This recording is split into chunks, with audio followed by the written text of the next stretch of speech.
Look. Look, it's very nice. It's a good way to show off my hands, too. Yeah. Sticky fingers, yeah. I'll be back up there. Don't worry. Cool. Don't worry. Here I go. All right, well, we can start then. All right.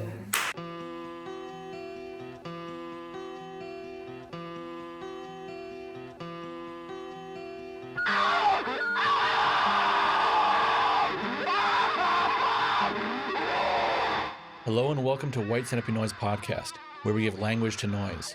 I'm Oscar Brummel, and today my guests are Paige Flash and Jason Wade, both members of E.S.P, as well as many other underground artistic endeavors. Jason was a fixture of the DIY, noise, and punk scenes in Minneapolis when I was coming up, and we've remained in contact as we both moved around the world. He was visiting Paige in Berlin, who I had never met before, but is also a long-term stalwart of extreme performance art and music, playing with the Laundry Room Squelchers, Future Blondes, currently playing cello in Cult of Youth, and performing with the Volksbühne Theater in Berlin. Normally, I publish the first 30 minutes or so of podcast episodes publicly, and the full version is available to paid subscribers on Patreon. But since I'm so excited about the space, and having Jason on connects to my roots back in Minneapolis, I decided to make the full episode free to the public. Thank you to all my Patreon supporters who make this possible. If you'd like to support White Centipede Noise and allow me to continue making great content like this, visit patreon.com/whitecentipedeNoise. This episode is sponsored by Rural Isolation Project. Visit ruralisolationproject.com to order and keep an eye out for new releases in April, including the new Howard Stelzer album, 5,000 Pretenders Who Passed the Test by Luck Alone. Then I was in this joke band called Ashcroft. It was a no wave band with like Matt St. Germain and some other people. And yeah, I'm trying to think, like, what else did I do in Minneapolis? Those are, my mind isn't so good. Yeah. Like, I was in a lot of bands before that, because I'm from South Dakota. Yeah. South Dakota, everybody. Yeah. They know you. Everyone knows you out in South Dakota, probably. Yeah, I'm the most famous person in South Dakota. The 10 people. I'm the only person that anyone from South Dakota has ever met. Like, or no, but you know what I mean. The only person from South Dakota that people have met. I get that all the time. They're like, "Oh, I've never met anyone from South Dakota." But yeah. What else? We did Faggot. I was doing like this. I had this project, Underwater Birth, that was like a film soundtrack thing. Like, we did tours. I was doing like cinema explosions, like multi-projection shows off like 8 and 16 millimeter from like films I made. Sick. And then I was in a band called Kill Mosh Fuck Destroy. Oh, yeah. And I was in I don't know. Yeah. What did I do? Squelching. You've also squelched. I squelched. Yeah. Laundry Room Squelchers. I've I did another weird little project with Emil called Hagony. Yeah. And I did Faggot, and I was in a band called Attitude Problem that was not based out of Minneapolis, and I was just setting up a lot of shows and touring a lot, like as like a driver or like as a merch girl or something. I actually met, there's a Finnish noise guy named Pentti Dasum. Oh yeah, Pentti. Yeah. He does Umpio, and like I'm a fan of Umpio, and he, we're in touch, and he came through Cologne a couple years ago just to visit, and we met up, and he was like, we were talking about punk and music, and they said, yeah, the times I toured the United States with that punk band back in the day, and like made a lot of contacts, and it was important, but like I have almost lost touch with everyone, but the only the one person I think from those days that I still keep in touch with is this guy named Jason Wade. And I was like, no shit, Jason Wade. I know Jason Wade. Yeah. So, Pentti's great. Yeah. So that was cool. I mean, that just kind of showed me, I think, that you're someone who like really, I mean, you know a ton of people, but you keep in touch, and you like are around long term, I feel like, with people. Like, even like, I don't know, even like when I met you, I was young, we chat at shows, and I remember like then like 5 or so years later, you were living out in Oakland or something like that, and you saw that I was there for I was playing there with Bernie, I think. And you hit me up, and you're like, oh, you're in town. And I was kind of surprised, because like, you're just I didn't figure you'd like, I didn't feel like you'd remember me. But I mean, I didn't feel like you would like go out of your way to like hit me up or something like that. And I get the sense that you really like hold contact good with a lot of people. And despite being someone who's like goes everywhere and meets a ton of people, you know? I try. I could be better. I mean, it's hard because I'm really pretty. Yeah. And like people remember me because I'm so pretty. Yeah. And because I have beautiful hands. Yeah. And like people are like, oh, you're that person with beautiful hands. And I'm like, oh, okay. Like you're that guy with like a black t-shirt and like white print. And I'm like, yeah. Like, Yeah. but I do pretty good. Yeah, you do good, yeah. No, I always remember you, and I remember you playing in Minneapolis. And Yeah. Bullet belt days. I mean, you wore the bullet belt for like almost every time I saw you back then. Yeah. I Yeah. remember. Do you still wear it, or is it you couldn't bring it on your travels maybe, or? I couldn't bring it on this trip. Yeah. I don't have a bullet belt. All my bullet belts are in Ohio right now, Okay. unfortunately. Okay. But I wear them as much as I can. You know, it's kind of like having a mustache. Yeah. You know, it's just like in the middle of your body. And then it's like when you have a mustache, like, you know, you look in the mirror and then you just kind of start looking at the mustache. And then if you don't have it, like things feel weird. Yeah. And like, so I don't know. So I try. I try to be pretty, you know. And you were in Cocky E.S.P. in that time in Minneapolis. Yeah, I was like, you know, I mean, Paige was in Cocky E.S.P. way before me. Really? Okay. You know. Well, like, that's what I was gonna. Were you in Cocky E.S.P. in that time? Were you also living in Minneapolis? I never lived in Minneapolis, Okay. but I was also traveling around, Yeah. you know, enough to where like I was in Cocky SP with Matt Bacon Okay. when he was in it with Emil. Okay. I think we met for the first time in 2001. Okay. Yeah. Wow, long so ago. long time. And did you join in? I joined, I want to say like 2003. Cool. Yeah. How did you meet Emil for the first time? Touring. We played with, so I was in the Squelchers Okay, cool. first. And so touring around with the Squelchers, and then we did a show with Cocky SP.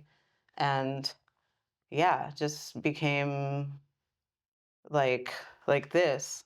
And then also Costas was going and doing a package. And so Emil asked me to do Cocky SP package with Costas. What does package mean? Like we were touring together. Okay. Like, Okay. Yeah. you know. Yeah, interesting times. Yeah. Cool. And then you were in with the Costas, right? I toured with Costas just as a hanger-oner. Okay. Like yeah. I think the last tour that he did in the United States for a stint of it. Yeah. I had helped book it and Okay. whatever. Yeah. And I'm like, I worship Mm-hmm. Jean-Louis Costas. Yeah, So yeah. I was just like a little fanboy, like walking around carrying their stuff for him. Mm-hmm. You know, but I think that Costas show in Minneapolis, like at the church. let's see. Maybe that's from the last tour, because that was like right as I was getting into noise, and I don't think I went to that show, but that was when the church was having all these shows. And friends of mine were like, "We went to a fucking show last night. I think I was there. It was insane. Like, Yeah. this dude Costas was playing. He was like, you know, and Yeah. then I went to a show. I think like a month or two later, like there for the first time. But that was a big thing. Like Yeah. just on my, you know, made a big impression on me and a lot of my friends at the time. And maybe that was his last tour in the United States. Was there a lot of people there? Probably, yeah. Okay, that was kind of like the height of like when Minneapolis and kind of the whole United States was really bumping with that kind of like, you know, Wolf Eyesy kind of noise stuff. And so like Mm-hmm. that show probably at the church, the shows at the church were really packed. That would have been the last tour because he played there on the Holy Virgin Cult tour. Yeah. And that was not very well attended because I didn't set it up. Oh. But that show that I set up Yeah. was very well attended. Yeah. Yeah. So, oh yeah, you were there. Yeah. Yeah, I remember now. I got my head shoved in a toilet bowl. Wasn't me. You know. It wasn't you. It was Costas and Lisu. Lisu. Yeah. Mhm. Mm-hmm. So Yeah. what was it that like, I don't know, drew you to Emil or Emil to you and like made you want to be, I mean, okay, Squelchers, that's That's already a step in that direction. Yeah. I think it was a kind of a little bit of what drew me to Cocky SP just in general is I'm more of a performance artist within like noise communities Yeah.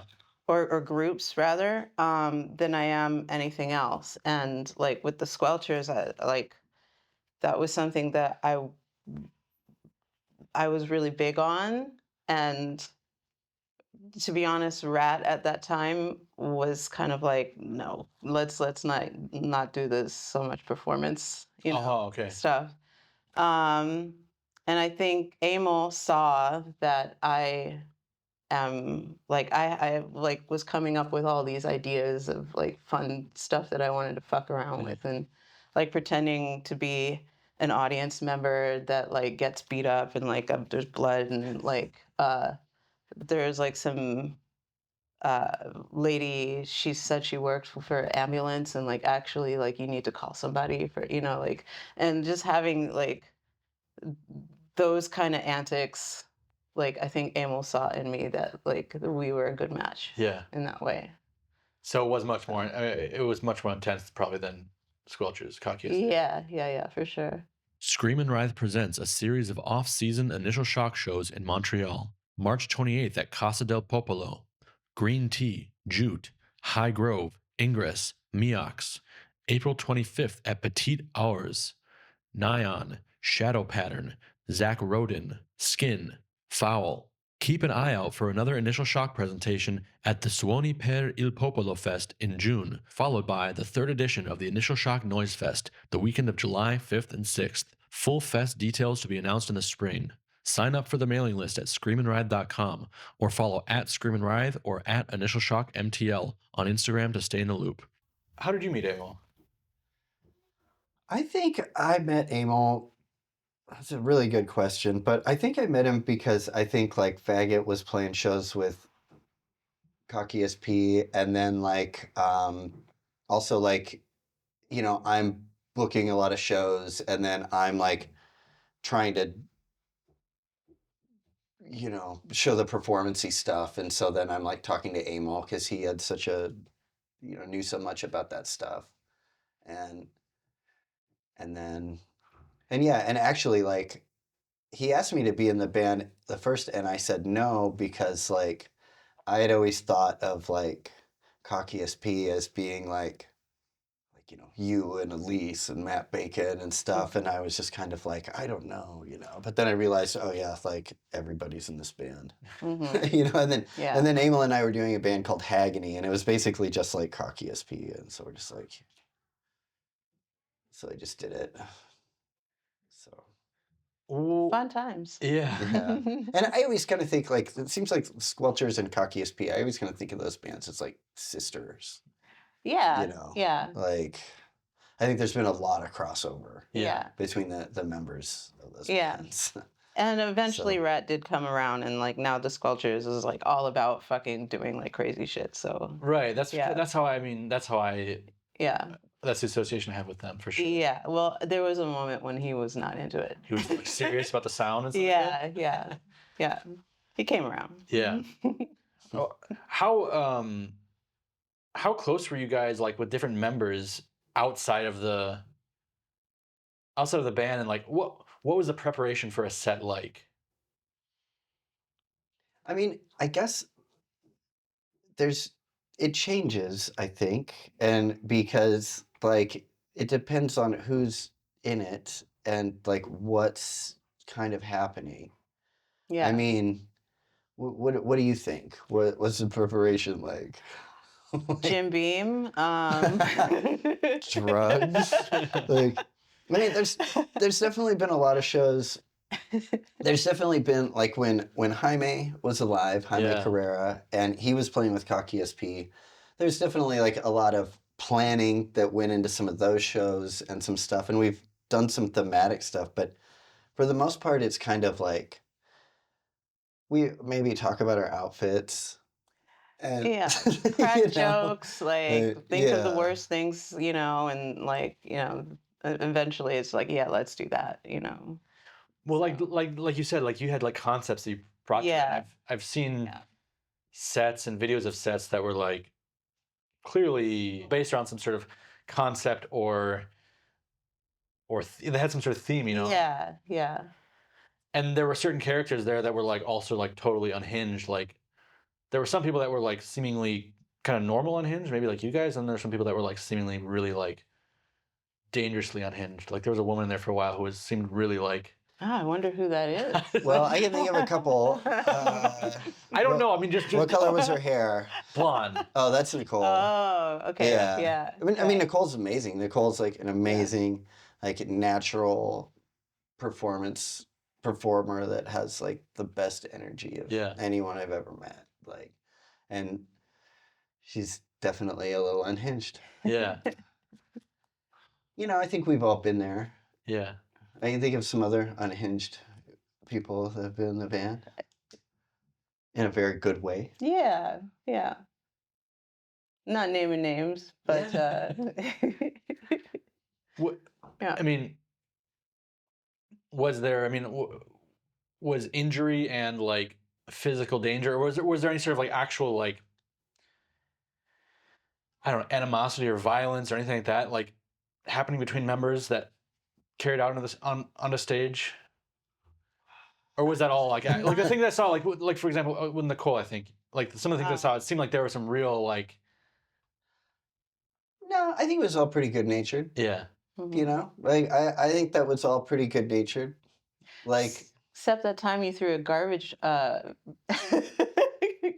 yeah, where was that? garbage That was can like at my head. Michigan. That was an accident. Like fucking like, I'm joking.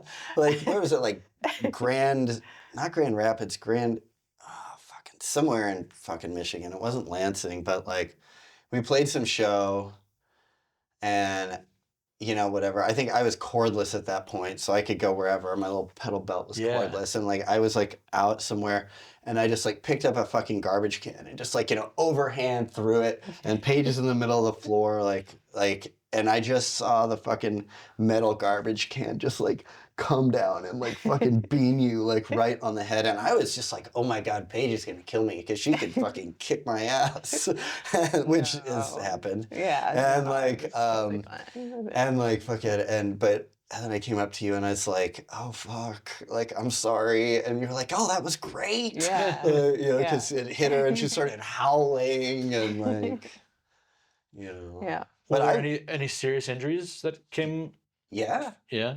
fuck yeah, yeah, You- like I've. You want to show? Yeah, check this shit out. Let's see. All right, let's see. Like if we get, see if we can get in. I don't know if we can still see it, but like right here. Yeah. Let's see here. Like if we get in here, like I don't know, let's see. I don't know. You can't really see it that well. At least I when you saw take it a off my little bit, pants. But like, we played with Milk Banana, I think the show was, and like, I had this piece of sheet metal, and I never played live with sheet metal, and I did this like dive with a piece of sheet metal, and I was wearing like a pair of little girls' underwear or something, and like I sliced myself like it was open like a little fucking mouth, like it was open Wow. like that Damn. fucking wide, and like it was fucking brutal, and I got it to stop bleeding, and I stayed around for the show, and then I went into CVS and got some steri strips, and I cleaned it up. And like a week later, I broke my hand I was at an Overkill concert. Serves you right. Yeah. Well, it was so stupid because like the pit sucked, and then it was like Yeah. these 3 people moshing trying to like overcompensate, and I just like raised my hand like this to like pick up my glasses or something, and like 2 people just like ran into my hand like from both sides, and it just went like. And so I had to go to the hospital for that because I had a broken bone. And then I was like, oh yeah, like while I'm here, do you guys want to take a look at this? And the doctor, he leaves and goes to the other doctors. He's like, hey, you guys come in here and check this out. And they all looked at my little fucking cut, and they were like, yeah, you would have got like 40 some stitches. And they're like, but you did a really good job of cleaning it out. And like, And that's when I had that pink cast. And that's when we did that tour that I threw that fucking garbage can at your head. Yeah. Did they stitch it up at that time, or was it already good? No, they said, Hey. just do what you're doing. Like, so I was pretty proud of that. Hell yeah. How about you? Any? I mean, I didn't, me personally, get injured, but I know like Elise, like she got like this really giant, like, I mean, like black leg at one point, which I mean isn't like a serious injury, but it's like, I remember it hurt her to like where it was like sucked to walk around, and but you know, we get up and get on with Yeah. it. It's a hard band to tour in because like if you have to play like several shows in a row, like it's just like your knees fucked up, your elbows fucked up, like you got cuts, and then you got to go do it, and you're hungover, and then you got to go do it the next day after a ride in the car, and with like a lot of energy. So I mean, the touring habits of Cocky E.S.P were pretty extreme too. I mean, people tell stories about them, you guys or Emil, whoever, driving like 18 hours to play a show, playing for like 2 minutes, and just getting back in the car and driving back. Just like really intense, masochistic, and but dedicated like attitude towards. I remember one time, I think it was in Oslo, Norway. We were at the venue, like we got picked up in the morning and was just at the venue for like 12 hours waiting to play for 2 minutes. So, and that felt like method, like, And you were into it. I mean, it just was, I got to know that venue like really well, like, just kind of living there for like 12 hours. But it was Oslo, and I mean, it was fun.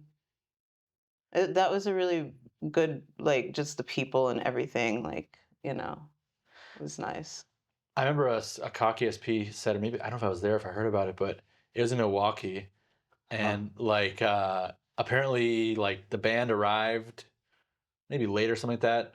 But either way, like Emil didn't even come out and play. Like, and maybe you or whoever else was whoever was in the band at the time came out and played, like smashed a mirror or something like that, and then like got back in the car, and Emil wasn't even there. And like, remember the venue being like pissed about it and something like that. And I thought that was awesome. Just like Emil sleeping in the car, and then like just drive back to Minneapolis. Yeah, because we drove from like Nashville, like you're saying, like we went from like Nashville to like fucking Milwaukee, and it was funny because that was a show. Matt Bacon at that show actually cut his fucking leg super bad and like had to go to the hospital. And they were mad at us about that. It's like we hurt ourselves. And like that show was hilarious because I mean, a lot of the bands were like, there were a lot of bands. I thought it was kind of boring. Like, it's like, okay, there's like a one-man black metal band with a fucking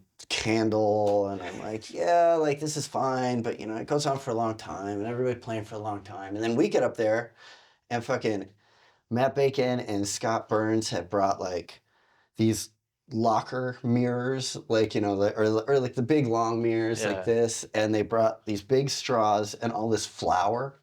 And like, it was like they put out these big lines on it. And then like, I don't know what I was doing, but whatever, throwing chairs or something. And like within like 30 seconds, it was just, the whole place was destroyed. And like, I always clean up. Like I respect the venue. Yeah. Like I respect. I clean up too. Yeah. Like we're not total shitty. Right. People. Yeah. Like I respect DIY venues, especially. Yeah. Like if the venue is cool to us, like, whatever. And so like, but before we even stopped, like the person that set up the show was already vacuuming and like, and it was awesome. And then like at the end of the night, I was like, I was like, so yeah, like, I was like, how'd you like the show? You know, he's like, well, I didn't like it. You know, like, it's like, the place is a mess. Your friend's bleeding. And I was like, sounds like a memorable show to me. Sounds like a Cocky E.S.P show, at least. Like, you can't. I don't know.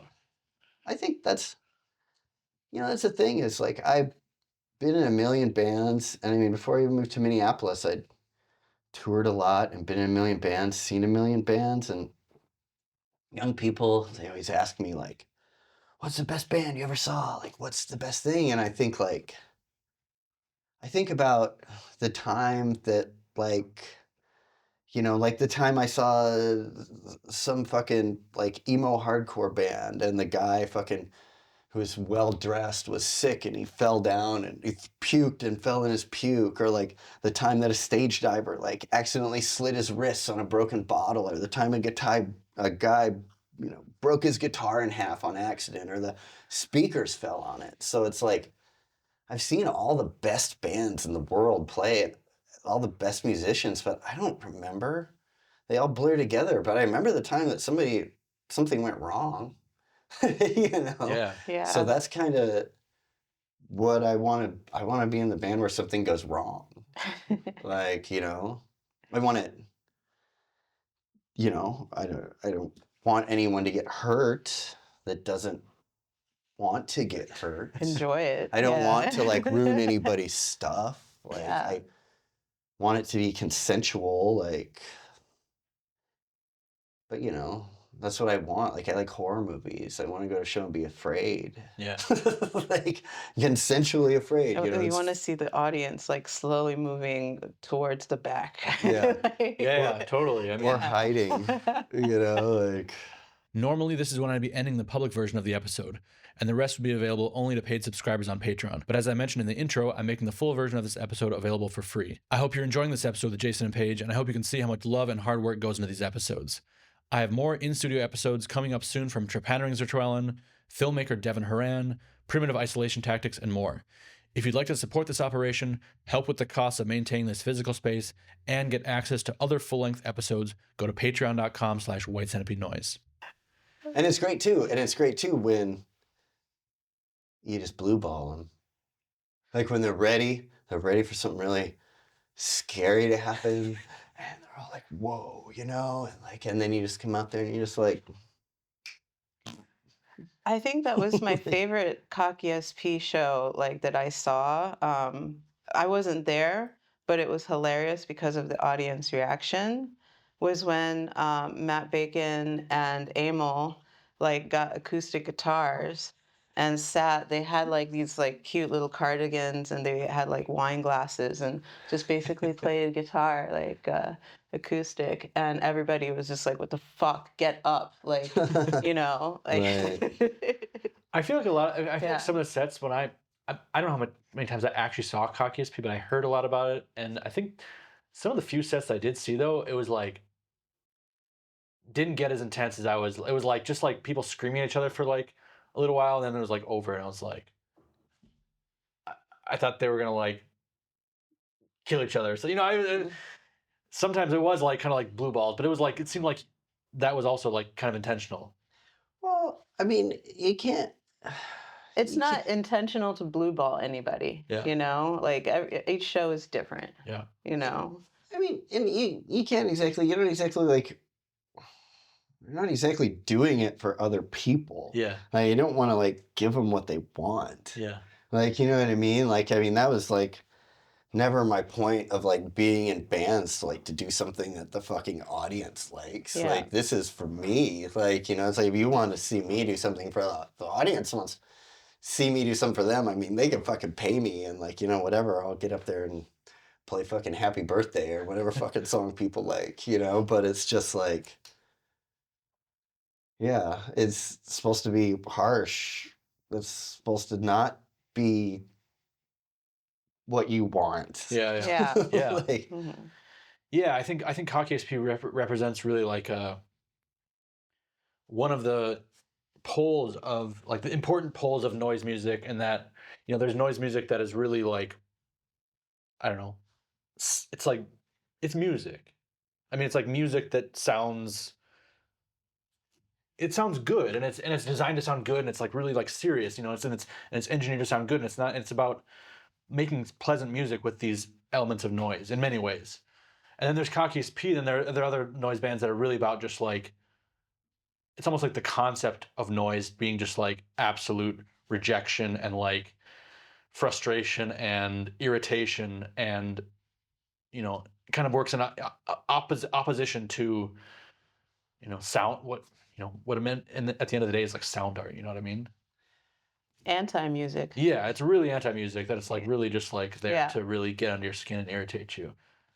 I think it can just be a lot of things. I don't think that there is necessarily like one philosophy about what it's supposed to be. Like Mhm. it is what it is, and it changes depending on who's in the band. And it can be satire, it could be a critique, it could be, you know, it could be conceptual. It could be a disaster, you know, and it's just kind of working with the venue, working with the audience, like working with what you have and like creating something that works with that, you know? I mean, that's what's fun. Yeah. You know, that's what's fun about it, because like you go to a different space and you kind of look around and you're like, okay, what are we gonna do here? You know, you're like, all right, fluorescent light bulbs in the Yeah. ceiling. All right, a Yeah. broken chair. I get it. I Yeah. know what's gonna happen. I'm gonna be rolling around a broken glass tonight. Yeah. You Yeah. know, like, and then other times you play a show and some like guy comes up to you and he's like, "Wah, I can't wait to see you guys fucking break everything, Yeah. fucking smash everything." And I'm just like, well, fuck, I'm not doing that now. Yeah. Like, Yeah. so.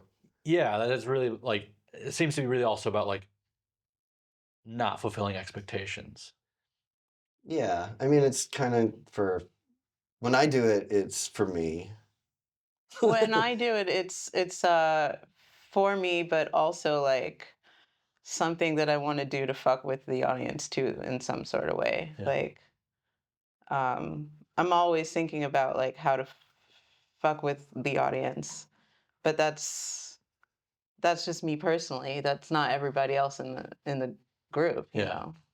So I remember when we played that show in Skylab in Columbus, and like I remember we played for like 2 minutes, and like everything was broken, and you had blood. I don't know if it's yeah, you were bleeding, and like I just remember like looking around and being like, okay, if I can only get out of here with some of my stuff, like what am I gonna grab? Like, and I'm like, okay, I'll get my fucking amp and like get it out of here. Like, and then the person that set up the show just like walks up to me and he's like, "That was amazing." And I'm like, okay, phew.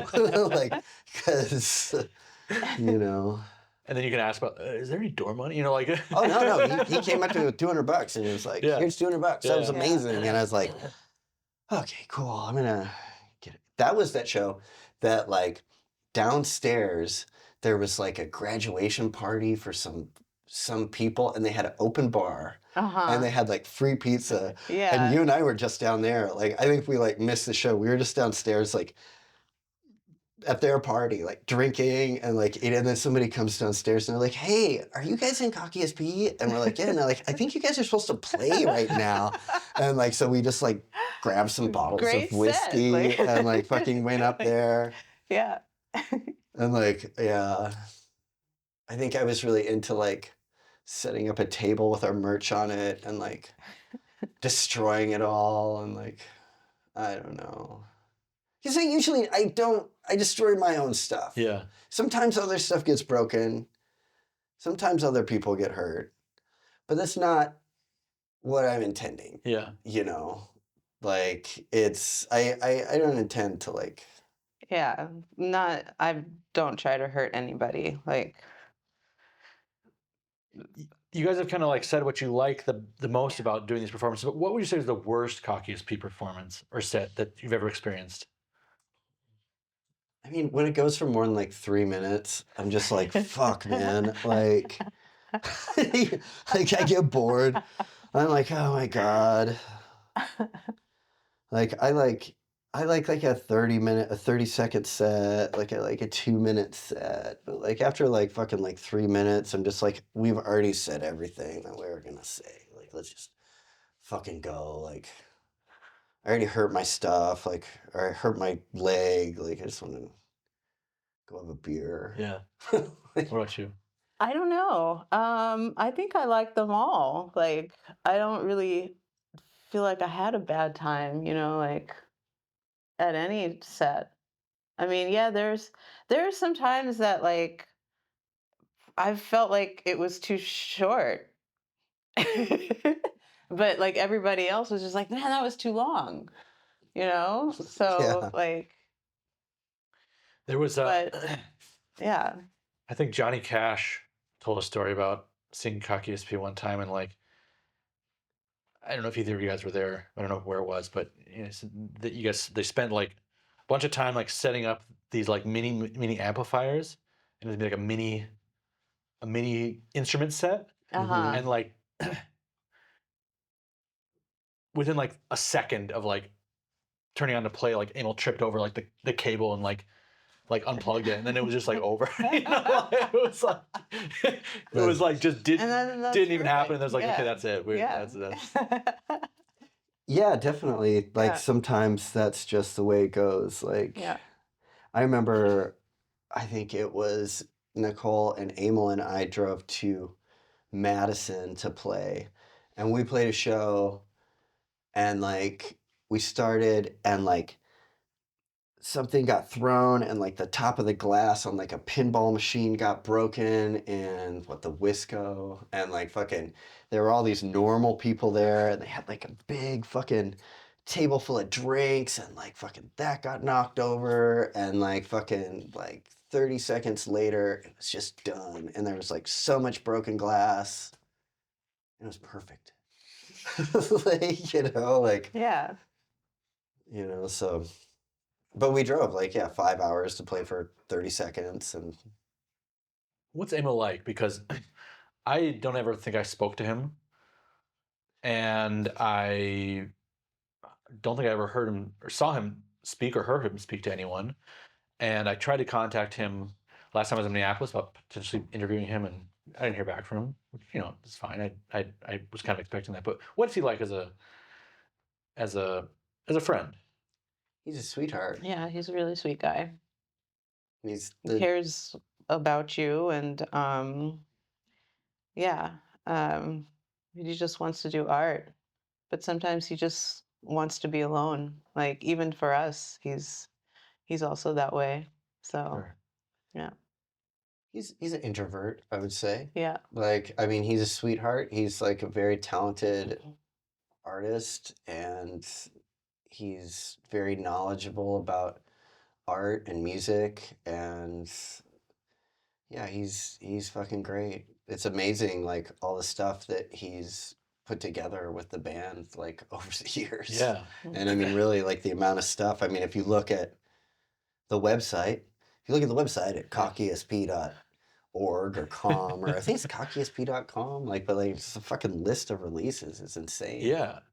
And they're Yeah. good. I mean, They're great. yeah. Mm-hmm. And like the artists that have collaborated with Cocky SP, and it's like, like, I mean, Thurston Moore has a fucking Cocky SP sticker on his guitar. Right. It's like, and we have a lot of full-length releases that were never put out on vinyl, including ones featuring such artists as Blowfly and Steve McKay from the Stooges that would love to see a vinyl release, in case any of your listeners out there are looking to put something out on vinyl. All I think right.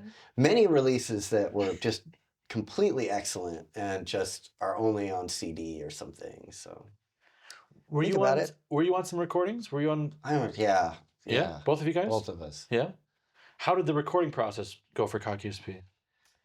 I would send in like samples. I would just like record myself. Uh, like there's also like photos, like for like album covers and stuff. Yeah. Not knowing that it was me, or like, that I would send in because yeah, I'm actually like at the time I was like living in San Francisco and Minneapolis, so we Yeah. had to do things Yeah, like yeah. that way. And then he would process the source and do stuff Mhm. with it. Okay, Yeah. cool.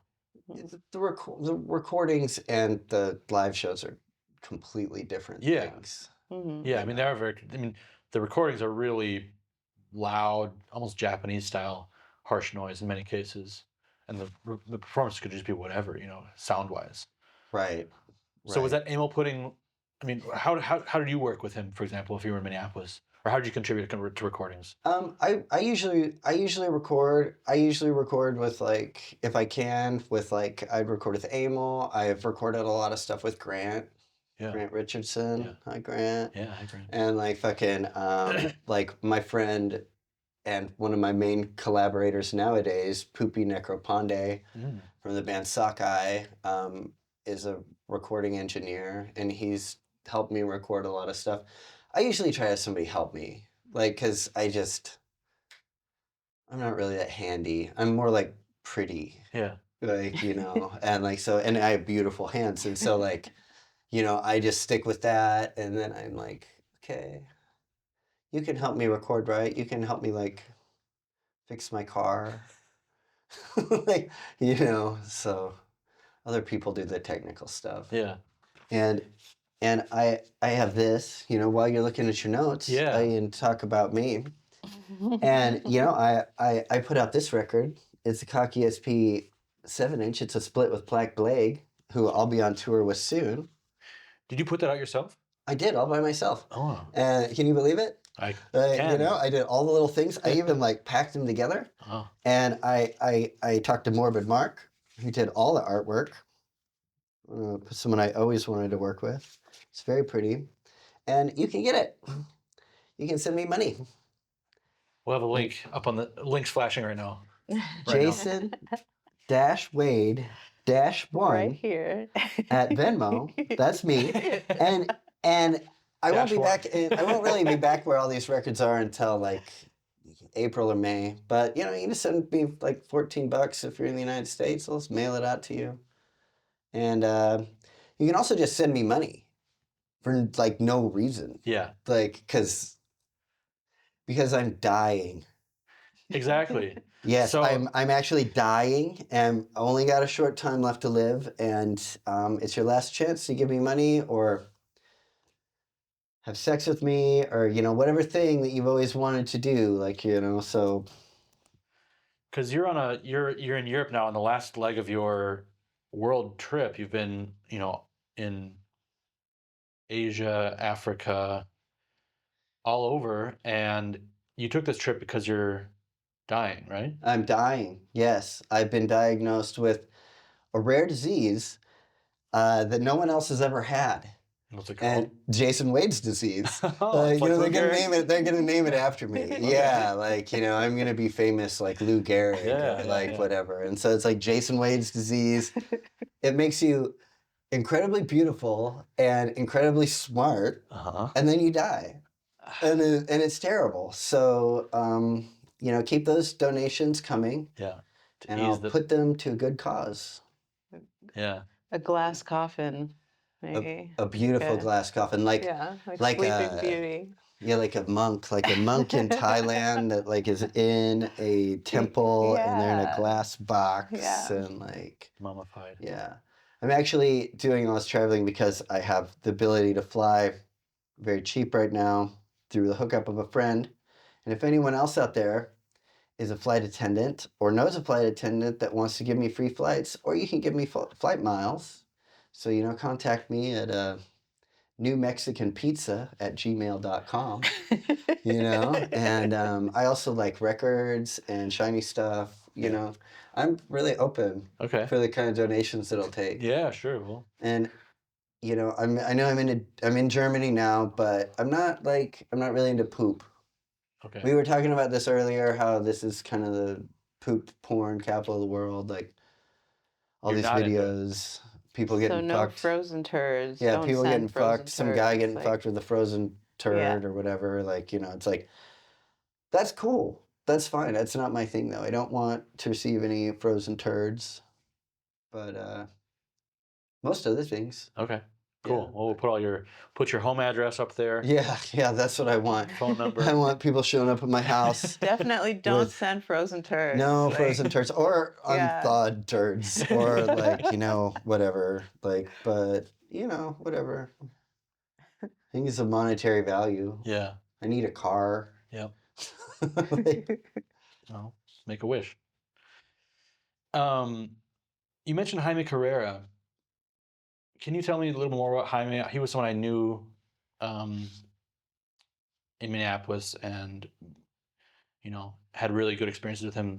The few I did have, but he was a real sweet person, and he passed after I moved to Germany. Can you tell about him, just your relationship to him, and what kind of person he was? A bit more about his story, either of you, if you know. yeah.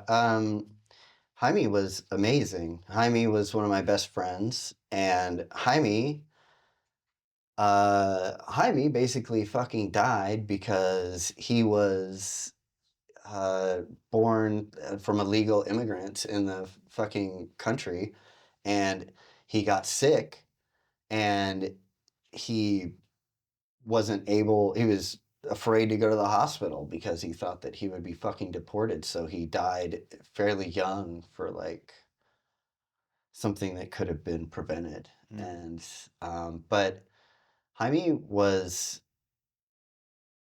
amazing. Like, he was somebody that I took for granted, because like Jaime was a dancer for Faggot. He toured with us, and like we collaborated on a lot of things, and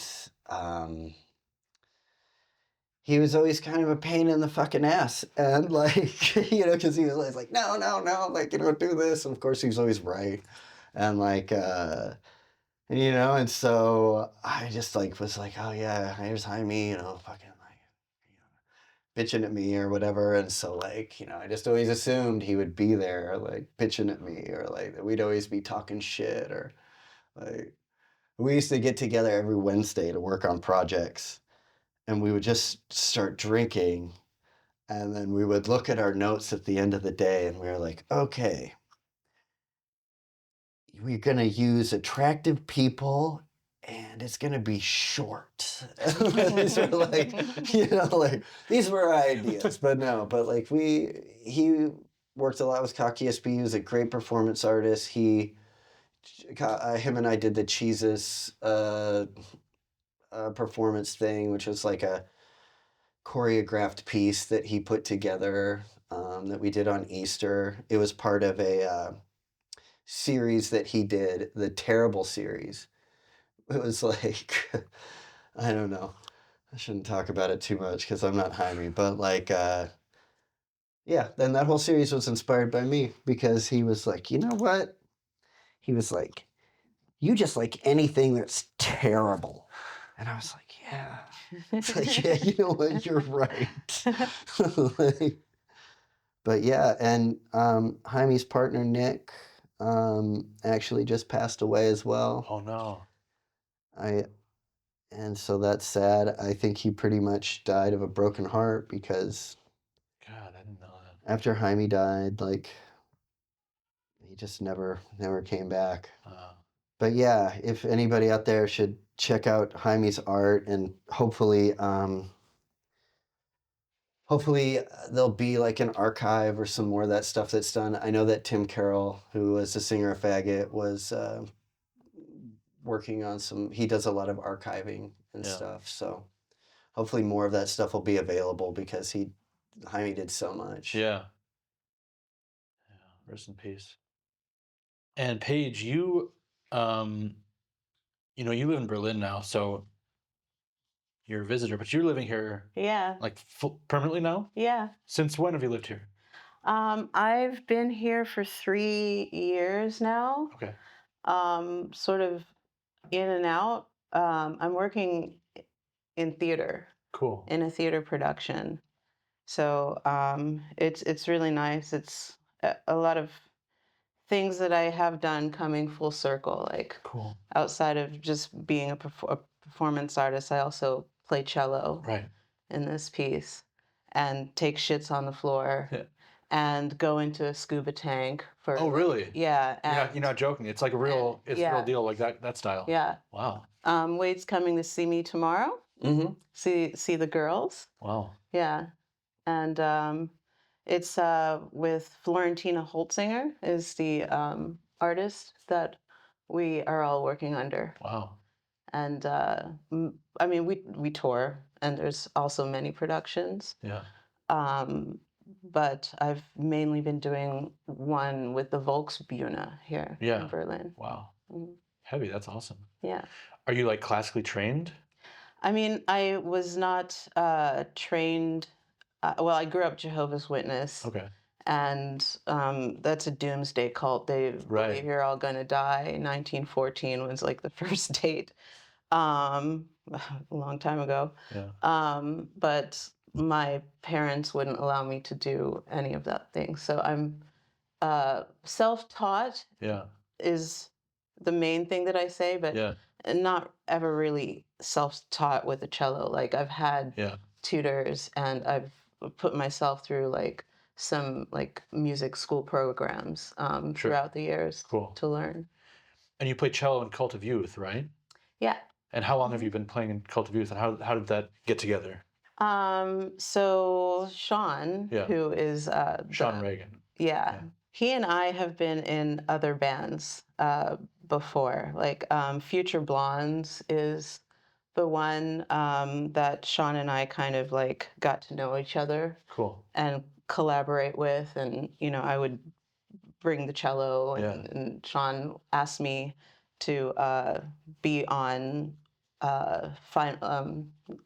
my brain is skipping me right now, but he asked me to be on put some cello lines. Yeah. And from there, that went great. And like he was just like, do you just want to be in the band because it really elevates to have like this melodic thing playing off the guitar. And so and that's how it happened. This was in 2014. Nice. And and he's also one of my best friends. So you guys go way back then. Yeah. Cool. Mm-hmm. And he lives in Berlin now too, right? So Cult of Youth kind of exists in Berlin, right? Yeah. Wow. Yeah. We live in the same building. Really? Yeah. Okay, crazy. Yeah. So it's by really... coincidence, or did you? No, not by coincidence. Yeah. But like both of us had our own special reasons, but you know how difficult it is to find housing here. I found an apartment, and they showed me two. And I took one, and I was just like, who do I know that might need another apartment? So I called Sean up, and he was into it, so he took it. Wow, nice. Yeah. Great. And so it's totally like Seinfeld over there now. Like, do you guys pop in on a regular basis and hang out? He came over just before we just saw Sean. Yeah. I wanted to have him on the podcast. We've talked about it before. Either me going to his place or him coming here now that I have this place. So hopefully that'll happen in the near future. Yeah. Cool. I did theater too. Yeah. Yes, you did. When I moved to California, I started working with people that were involved with a group called the Cockettes that were from California in the late 60s, early 70s. And that was basically like the John Waters of the East Coast. It was just like the very logical thing to do after Faggot, because I could be naked and it had a high production value. So unlike Faggot.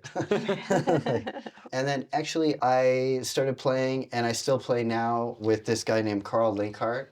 And Carl is like a songwriter and a painter and an artist that has his own particular take on drag. Mm-hmm. Like maybe it's a little very psychedelic, kind of like makeup done with your fingers, mm-hmm. kind of stuff. And I still work with Carl a lot. We still do a lot of that. And then also the girls that are in Relay for Death, Rachel and Roxanne. Like we play with Carl a lot, and then Dave Slick, John Benson. I don't know, the regular bad people. And I don't know. Oh, and then I've been living in Cleveland, so like I do a lot of stuff with like Poopy from Sockeye, and I worked with his band like Spastic Amoebas. That's like also like someone from Rupture, and then Doug from Hell Nation, and I've worked with them a little bit. And then I have a band with Poopy and this Steve Eggs, who is in Minch, and Pile of Eggs, and we've been doing some shows and stuff. And I do a lot of one-off. Like, and I'm in a band called Burning Hot Tar. And Burning Hot Tar will be of interest to everyone here. We're an academic band. We're like an academic noise band. Like it's true. Like I wear a suit. It's very conceptual. Oh. We played at a noise conference like last year when I saw you, when I had that suit on with the American tie. Yeah. And why do you think that will be of interest to the viewers? Well, because they're very smart. Yeah. You know, and like they understand like the value of like academic smart person noise, you know? So like, cause they probably know about it, right? You have smart listeners. I think so, yeah. And like, so, or I guess Smarter viewers. than us. Yeah, you know, so Burning Out Tar is like kind of pretty important band. And then I was playing in a band called Morgan Precum for a while. And that was where I played Animal Calls. And that was kind of like a rock and punk band. And then, I heard you brought some Animal Calls with you. Oh yeah, they're right here. I don't have any of my effects. I usually play them through my guitar pedals and stuff. You know, my little pedal belt, the famous pedal belt that I wear. But yeah, look.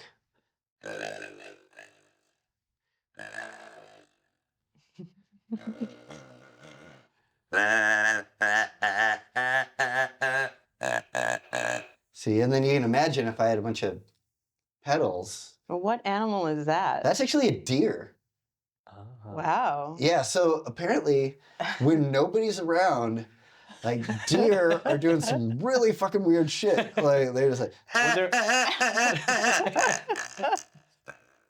But it's kind of like I was like the electric jug in that band, you know what I mean? Like I was like the fucking little wild card. And then I have these like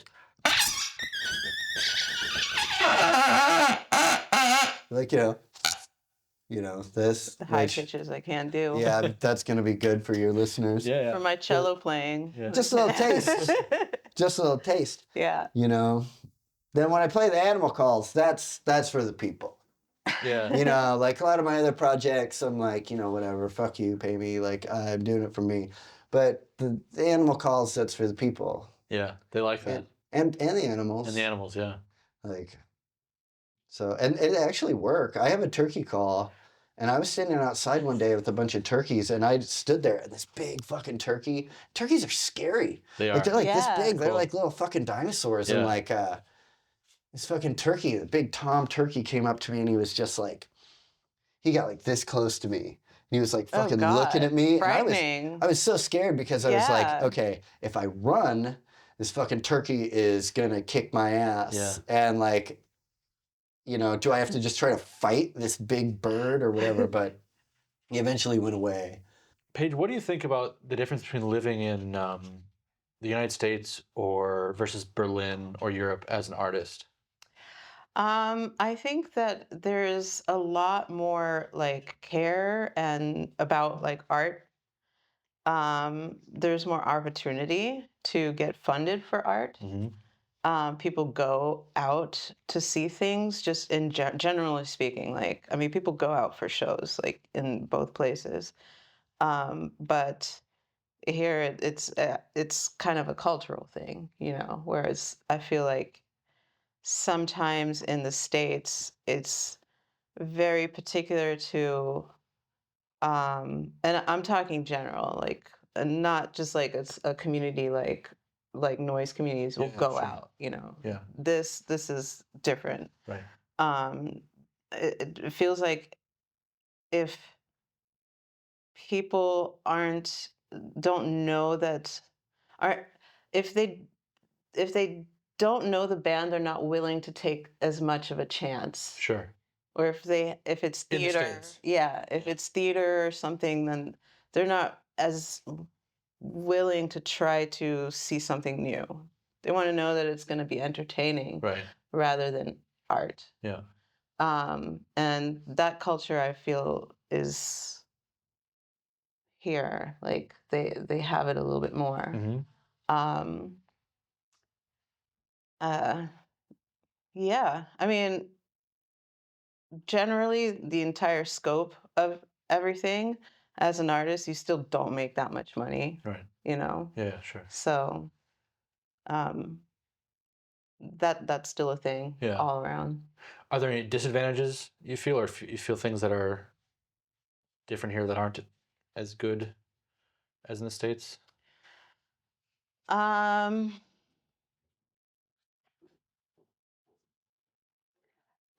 I mean, I feel like I'm still getting to know Europe a little bit more, like art wise. So I can't really like comment Yeah. as well on that. Um, yeah, I know something. yeah. Yeah, here in fucking Europe, they put tobacco in their weed. That's weird. It's fucking terrible. Like that's actually the reason I came here. I'm trying to teach people in Europe how to smoke fucking weed. Yeah. Like Jesus Christ, man. Spliffs.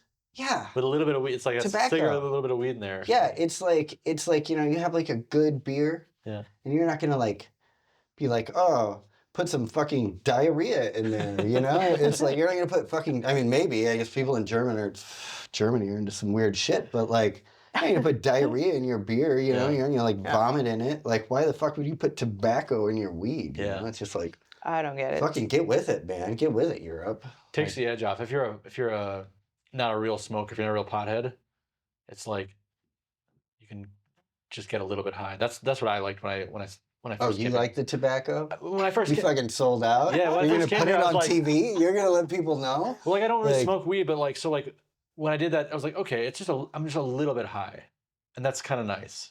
But I'm not like super fucking like out of my mind stoned. That's your problem. That's why you have the wrong attitude. Yeah, I mean, it's You like want to it's- be out of your mind Yeah, stoned. exactly, Like, yeah. that's what it's about. Yeah, you know? exactly. Yeah. Jesus Christ, Oscar. I thought we brought you up right. Like, you know. No, Monsters of pot. Monsters of Pot. But isn't that like a bowl can also do that, right? Like you can just have like one puff and then that's it, you know? Yeah, somehow. I mean, I haven't tried it in a while, but like the turbo weed that exists nowadays, like even one hit, Yeah. I'm like way too high. I'm just like, oh, this is too much. It's just like anything. You got to practice. Yeah, exactly. You know, gotta you smoke just got to more weed. practice. Yeah, I mean, you know? that is the And truth. It's I'll get on it. Yeah, I'll get on it eventually. It's fine. It's nice. It's nice that people smoke. I like the people that want to smoke. Like, you should do what you want to fucking do. I'm allergic to tobacco, so See? like Yeah. Smart. I just know that if somebody's like, I'm just like, no, Yeah. no. But yeah, Yeah. but tobacco's stupid. Like, Yeah. I mean, it's like if you're gonna do a fucking drug that kills you, like it should get you fucked up. Right. You know, like I mean, that's what I think. Yeah. You know, like I mean, it's fine. Like I get it. It's like this like social thing. It's nice to like touch your mouth a lot. Like everybody likes to see people like touch their mouths. Like, Yeah. but like I don't know. Like just trying to change things around a little Yeah. bit. Have you ever seen someone put like tobacco into like a bowl? Like Yes. really? Yes. like Ah. in like a bong or something I like have that? It seen ruins that. it. Yeah, It I ruins have the seen bite. that. That's nasty. Oh my Yeah. God. That's definitely nasty. Dude, I had fucking French people come to my house in fucking Minneapolis and they're asking me if they could put fucking tobacco in my bong with weed. I was like, no. Like, they're lucky I didn't kick them out of my fucking house. I'm like, God damn it. Like, that's fucking gnarly. terrible. It's That's- gnarly. No, that's it's just lame. fucking, like, whatever. Like, people should do what they want to do. Cigarette spliff is what makes sense, but putting it in the bong that's nasty. My complaint is just like the amount of cigarettes or just smoking that Europeans do in general, because it's like, as somebody who is allergic to tobacco, Like it affects me. Like Do they smoke more secondhand here? smoke. Do they smoke more? Oh my God, Yeah. yeah, like everywhere. And it's like you can't like I'm the asshole for like being like, Right. why are you smoking like so much? Like people are just like, we don't, just don't compute. Like, Yeah. When I moved here, I Yeah. had an aunt or something like that in, true. Yeah. and I was visiting, and they were asking me, oh, how do you like Germany? What are the differences and blah blah. And I was like, well, people smoke here a lot more, and they were like, no, like they wouldn't accept it. They're like, no, that's not true. Like and I Yeah. was like, they smoke a lot here, like, A lot. and like when I was when I went to school here too, and like everyone would take smoke breaks, and they would all that drove me fucking nuts. They would stand right in front of the door or in the door, so you'd be like trying to come or go, and they're just like 4 people like just directly in front of the door, like smoking. It's not even the smoking; it's just the standing in front of the door. That was like, I mean, it's why? coming through. It's a doorway. Like move, and It's they'd be like- like their little like hand rolled cigarettes and their scarves, and I'd just be like, man, Yeah, people guys do are- that shit. Who peed in the air pool? Like, Right. yeah. you know? Back to my question about the differences between the U.S. and here. Do you Oh, more mustaches. There's more mustaches here. really? Oh yeah, yeah. It's cool. I like it. Interesting. So a lot of mustaches in France. Oh, yeah. One thing I noticed is when I first moved here, also when I was in Cologne at least, is like the hipster mustache trend had kind of gone out already in the United States. Where like people had that tattoo of doing this and stuff like that. Oh Like wow. that already ended, and it was like I found that always really annoying. But when I came here, it was still like on the climb, and I was like came back, and it was like little like 5 years later, and like the hipster mustaches and the twirly mustaches were like still really in, which I have nothing against mustaches, but that was a little. I can't really grow one. Yeah. Did you Like- have a John Waters mustache for a while? Yeah, but I drew it on. Really? Yeah, I mean you draw those on like Oh. Little Richard, fucking John Waters mustache. You just Interesting. draw that shit on. I got to perform for John Waters like right before the pandemic. Wow. Nice. Yeah, he saw my dick Cool. a bunch Was he of stoked about it? times. Yeah, I'm sure he was like really underwhelmed, but I just have that in my fucking resume now. That's cool. Got to offer him mushrooms. Oh. So that Did you say was- no? Or He did yes? say no. He Yeah. did say no that night, Yeah. but He we seemed- were all on mushrooms, so it was fine. He seems like a cool person. There's a friend of mine, noise artist Andy Grant, and I actually interviewed him. He does a project called The Vomit Arsonist. I interviewed him, and I don't know why I didn't ask this, but for some reason, him and his wife have a situation where they have dinner once a year with John Waters. Wow. And I don't know what it is, but it's some sort of like I don't know, but they have this agreed thing where once a year on like a certain date or a certain month, he goes out to dinner with them, and they've been doing it for like 8 years now or something. Cute.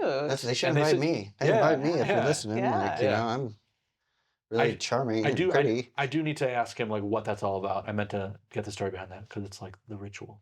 And that's another thing too. Is like I have talked to a lot of younger people lately who didn't know who John Waters was. And they're like, I'm like 19 years old. I don't know who John Waters is. So I'm like, dude, no, like that's not okay. Like, it's like if you're at Yeah, home it isn't and okay. if you've never seen Female Trouble or Desperate Living or like Pink Flamingos, just like go fucking watch it right now. Yeah. Or Lee Bowery. I had Oh, like fuck yeah. a younger. I name dropped Lee Bowery, and not naming any names, but like these people were, who's Lee Bowery? And I was just like, as if I'm old and like go to the like old folks home, I don't lady, like, and I was just like, Lee Bowery, you are doing Lee Bowery right now. You don't even know it, I don't think I know who that is. Super important. Well, there's a documentary about Yeah. Lee Bowery that's like Yeah. worth watching. Lee Bowery is like super important, and there was like influences a lot of art, Yeah. Okay. Right. club culture, Okay. performance artist, Yeah. Australian. Okay. Yeah. right, like you should know who Lee Bowery is, Yeah. and you should know who Jackie Curtis is, Mhm. and you should know who fucking Jane County is. Like Yeah. like go turn off the fucking TV and go Boy watch that George, shit. I think the melted head is inspired by Lee Bowery. Okay. Cool. Yeah. Lee Bowery said, and I probably won't quote it right, but like there was something, I think it's in that documentary. It's been a while, but someone was talking to Lee Bowery about some art or some music or something, and Lee Bowery didn't like it, and they were like, well, where's the poison in it? And I just I like love that. totally like relate to Yeah. that like so hard, because like I need like a little bit of edge. Yeah. And actually, that reminds me, there's probably a lot of real smart people listening and watching this little TV show thing. And like, I think that somebody should make an app. They could bring together like experimental artists. Like, say, like somebody plays table noise, and somebody's like a filmmaker, and somebody's like, like a dancer.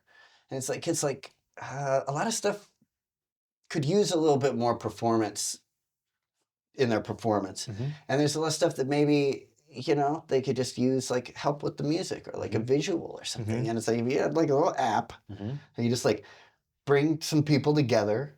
Like, I think that would like make shows more interesting, Yeah. just like a little bit more, add a little Mhm. bit of, put a little poop in it, Yeah. as the Germans say. Like, I mean, speaking of like edge like that, do you feel like you're still able to like go as full on with edge and things like that nowadays as you're used to? I don't want to like be like, oh, cancel culture or like PC culture or whatever like that, but do you feel like anything has changed in terms of like what you or other people are willing to do? I mean, maybe not you, but like could you do a band like Faggot now? I mean, I think that like Would you want to? um, well, I mean, it depends on the circumstance. I mean, Faggot, like, played a lot of gay bars. We were in the gay pride parade. Like, our singer was gay. Like, a lot of the people involved with, we were doing Yeah. stuff. We had guys giving each other blowjobs in the middle of the mosh pits. I Like, think people need to stop projecting. Like, I think yeah. I think that would probably go fine. Like, we actually no one really ever said anything to us, like, negatively, Yeah. like, about that band. Um, I guess maybe for me, like, I've had, I've had like, like 15 years of therapy. I've worked through a lot of my fucking, my demons. Like, maybe I don't need to like cut myself on stage anymore. Like, maybe like I've already gone through that, self, that process, so like, I don't know if like, I need to do that, but you never know. Time and the place, Mhm. like, I mean, it's not.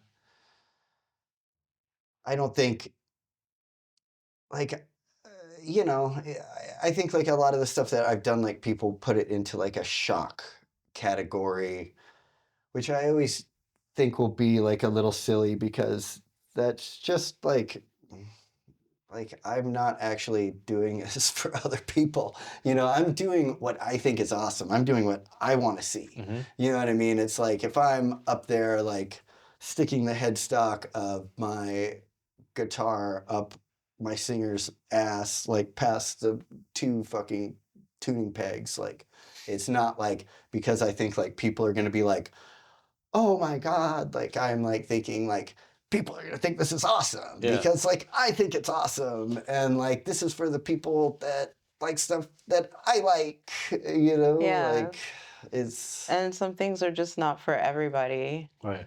I just don't, me personally, when like something is very specifically not what it is, and somebody's telling me that that's what it is, then that's a different story. That's like, you know, just yeah, that drives me nuts. It's Yeah. like I understand that like but I specifically do things that have concepts. So Yeah. like if it's not that concept and I'm explaining it to you and Yeah. like like it's not that um like I'm the person telling you that Right. like I'm not lying to you.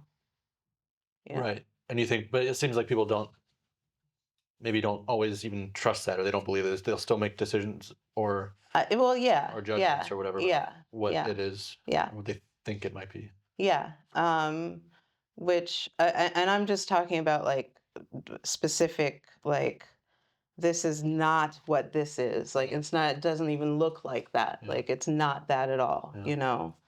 Um, uh, I, yeah, Intention versus perception. yeah, Like, yeah, it's yeah, like sometimes people perceive things in a certain way and they want to make it about themselves, and yeah, and it's not about them, it's about me. It's about me working out my demons like on stage, and I need to do it in front of you because I'm a fucking masochist.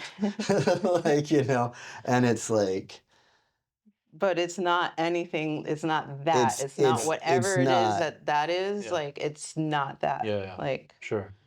yeah. right. Like I'm being vague because I don't want to like you know bring any other specifics into it. Sure. But I mean, there's plenty of things that I do that is left up to interpretation, and that's art. Yeah. You know. Yeah, yeah. But that's not what I'm talking about. I'm Right, yeah. talking about like you specifically telling me what I'm doing, Right. and it's so far from what I'm doing. Right. Yeah. You I know. understand. oh yeah, I Yeah. get people all the time tell me about things that I did, and I know I didn't do it. Like, or they talk about some, and I love that. Like, I Mhm. love that. Like, there's these like what mythology, or like that there's this stuff out there, but like sometimes I don't love it. Yeah. Like usually it's something like way cooler than something I actually did, or like, way better. And I'm like, yeah, man, like, yeah, me and fucking Ian Mackay are fucking best friends. And we like fucking have brunch, like, and I'm just like, great, tell people that, like keep that story going. But like, the only people I've ever wanted to like make angry or like piss off or like challenge have been people with small minds, like fucking like homophobic people, or Yeah. like or Yeah. like racist people, or Yeah. like fucking people that just like Yeah. I'm not like yeah I'm not like tying a smoked turkey leg to my dick and like throwing dead birds at you because like I'm trying to make you mad. Like, Right. I'm doing it because it's awesome. Yeah. Yeah. Like, because that's what I want to do, because I'm like jaded and like I've seen it, and now I just want to see something I haven't seen. I want to see something new. I want to see someone that's enthusiastic about what they're doing, that's doing it because they need to. Yeah. I don't know. And going back to the question about like the difference between the US and Germany, or Europe maybe in general, but do you feel like that spirit of like kind of like, I don't know, freedom or edginess, whatever, do you think that's as present here as it is in the United States? I mean, we kind of talked about that when we were at the store, like, Yeah. you're like, you were like, are there any places for like rolling on the floor, like cutting yourself and shitting performances here? And like, Non-potty trained bands. yeah. Like, do you feel like that's as welcome or needed here? Yes and no, and it depends on the context. Honestly, I think it is a little bit freer in America. Yeah. Um, just this like ability to just let's have a generator show. Right. Um, for example, like how would you even go about doing that here in Europe? Like you would need to like a permit Right. to like talk about the permit that you Yeah. like and so these things kind of can repress a lot of the freedom. Yeah. But then there's other things that are I've the theater piece that I'm in right now is very provocative, and it's like I see people from every walk of life coming to see this and actually like paying attention Mm-hmm. and really understanding, like and going deeper and diving deeper. Mhm. So um And I think that is unique to Europe in a way. Like people are interested in things that are edgy Yeah. here. It's just however it gets to them. Yeah. It's not just like so easy, but however it gets to them, it Yeah. does. Sometimes I feel like the United States is such a sick society and a sick culture that it breeds so much more interesting and violent or fucked up art, poisonous art that reflects that. And Europe, in some ways, is like much more. In some ways, it's much more. I don't know, domestically like rational and functional, and like there's Hmm. maybe less need for like super sick killer bands to like rage against society or to spew something out that they're like sick about. Like I feel like sometimes it's like oh it's you know what I mean. It's like things are Yeah. kind of. That's not, of course, that's not the case. Plenty of like extreme music and art has come from Europe and still does, but I feel like when I moved here, like even just like going to like I was in a film school and like they hadn't heard of like a lot of the even like the extreme German films that I was like watching in the United States, like excited about. I was like, oh, when I get to Germany, it's gonna be so cool because everyone's gonna know about like necromantic and like Burning Moon. and yeah, stuff like that. And I got here and everyone's like, What? no, we don't know what that is. And like, I Yeah. showed them and they were like, oh, like whoa. Yeah. You couldn't even find it like information about it, and then you realize, Yeah. okay, it's actually sort of bigger elsewhere than it is here. You know? Yeah. Yeah. I guess it's the taste of the masses. But there are sick and twisted people that are in Yeah. Europe and they do things and the people are receptive to it, Yeah. It's just not as easy to find like-minded people that want to do sick and twisted things um, as in America. Like, Yeah, and it seems like there's like a certain kind of support that exists here, and then you've also got like the squats and like some of these venues that seem like they receive like actual funding and that people can like do that here, which I don't know. I wonder if that affects it. I mean, in the United States, like everyone is in a fucking band. Like everyone plays in a fucking band. And so maybe it's yeah, just like a little bit more passe. And like as far as how extreme it goes is probably like regional. Yeah. Because there's just like places that like are more lawless. Yeah. Like Miami or Cleveland or something. Yeah. hmm Yeah, and everyone's in a band and they're playing shows and like doing things on their own dime and like scraping by to make it happen because they really like need to. Or I yeah, feel like in Europe it's more like, oh well, like can we get the funding to do that? Oh, we can't get the funding, then why would we do it? yeah, I think that I like that support system. I think that's really healthy and good, but I also see how it in some ways might sort of shave the edges off or tame the drive. yeah, You know what I mean? yeah, Like like it's like like oh, you want to go play in a band, here you go ahead. And like society and your mom and your dad are going, yeah, go ahead, it's good. And then now it's like, oh well, now we can play a rock band, where it's like the United States is telling you like you can't do this shit. You don't there's no support for art in any way. There's mhm, no and I think then people that drives them some way to maybe to rebel or maybe just like to just I think finding DIY energy from your peers and doing something independently, truly independently, is really empowering and you know vitalizing and yeah. I mean, if you're an artist and your passion is to do something, whether and it might be under the scope of sick and twisted for like other people to think it is. Um, if it's your passion, you will do it, and it really doesn't matter like where in the world you are, and you will find your audience because like we all kind of do think alike, and do seek these things once they are out there. Mhm. Yeah. Yeah, I think so. I mean, it definitely like means a lot to me when I see people doing performances that they obviously put a lot of themselves into, and their own money or whatever, their own time, and they're doing it, and they're not going to make any fucking money, and they're just doing it because they have whatever inside of them that they got to do it. You know, and that's I kind of love that. I mean, I think, you know, artists should make money, and like, you know, especially like people that are doing like really doing it hard, like, but you know, like when I was doing the theater, like we would do like 30 shows, and there'd be like, you know, 30 rehearsals, and you know, we get paid $10 a night. And it was all these like not punks doing it, you know, and I was just like, wow, why the fuck? Like, what brought you here? Like, why do you want to do this like fucked up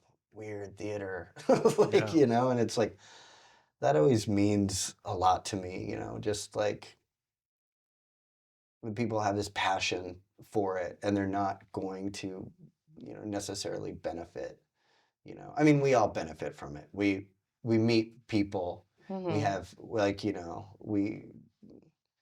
I booked 1,000 shows in my life. I never took a penny for it, but like I benefited so much because like I made so many friends, you know. So it's like we all get something from it, but like it doesn't have to be money. Right. I would like to see my friends not have to work at fucking Kmart or whatever. Kmart's closed, so Right. you know, but Walmart. I don't know. Walmart, right? Yeah, I don't want to see my friends have to work at fucking Walmart. But Yeah. like, you know, ideally it would be a little bit more like Europe, where there seems to be like some more social money that's available, which Yeah. sounds pretty intriguing to me. I still don't know how it works. Like I've been hearing about that, and I actually went to art school here, and like didn't. I still have not successfully tapped into any of that. It's still like and it's like I don't know. I'm kind of like in between of like, I maybe just want to stay away from it because I feel like it sort of carries some baggage. You know, once you start getting involved with that, I don't know. It's kind of like just being off the radar and like independent. But yeah, but I like that it exists. I mean, I like that it exists. That I know it is technically there, and that Yeah. people can. I mean, there are great things that happen all the time here. Like, and they benefit from some sort of, you know. I think I want like to have a lot of money, and like I want to, you know, like have money so like people can send it to me, you know, like your listeners. Yeah. And like but I just, you know, I like always feel weird, like it's why I can't sell merch in person, because like people will come and look at the merch and they're like, oh, I want this, I don't have any money, and so I'm just like, oh yeah, just take it, like I'll just give everything away, because I don't actually like want to take my friend's money, like, but unless they want to give it to me by putting it in my Venmo at Jason-Wade-1. They can do it when you're not looking. Right, they can do it when I'm not looking, and then I'm like, oh, this is so you should've nice, done you it. know, and then I won't feel like weird about it. And like, you know, they can contact me, like, because we haven't even gotten a chance to talk about the Win a Dream Date with Jason Wade contest, you know, like as everyone knows, I'm single now, and I have beautiful hands. Yeah. And, you know, like they could be yours.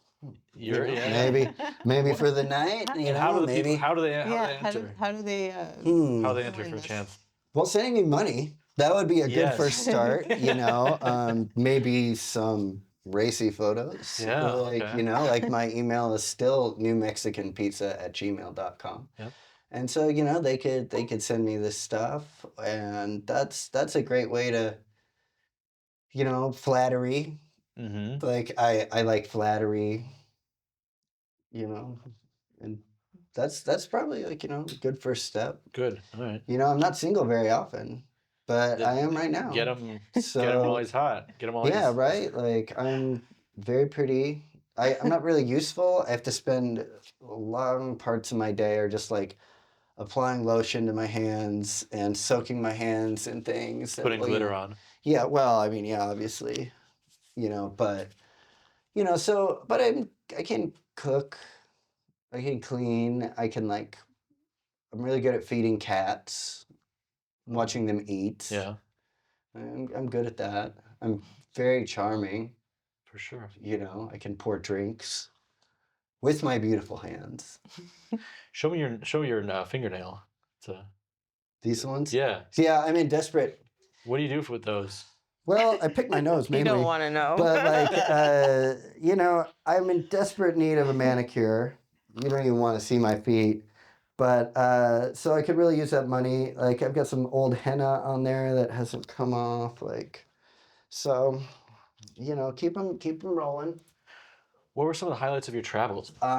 Well, I spent a month in India, and it was very special to go to some very remote places. Like I really enjoyed Assam and Nagaland in northeastern Ohio.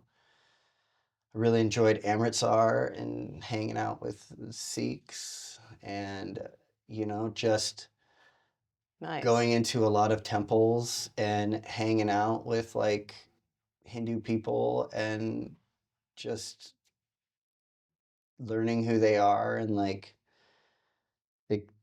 just talking and like getting to know these people and like understand their culture better and just vibing it out. Like that was special. I mean, I was just in Africa and like got to spend some pretty amazing time in southern Ethiopia with like a bunch of like super isolated tribal people. Wow. And just to try to vibe it out and like connect with people.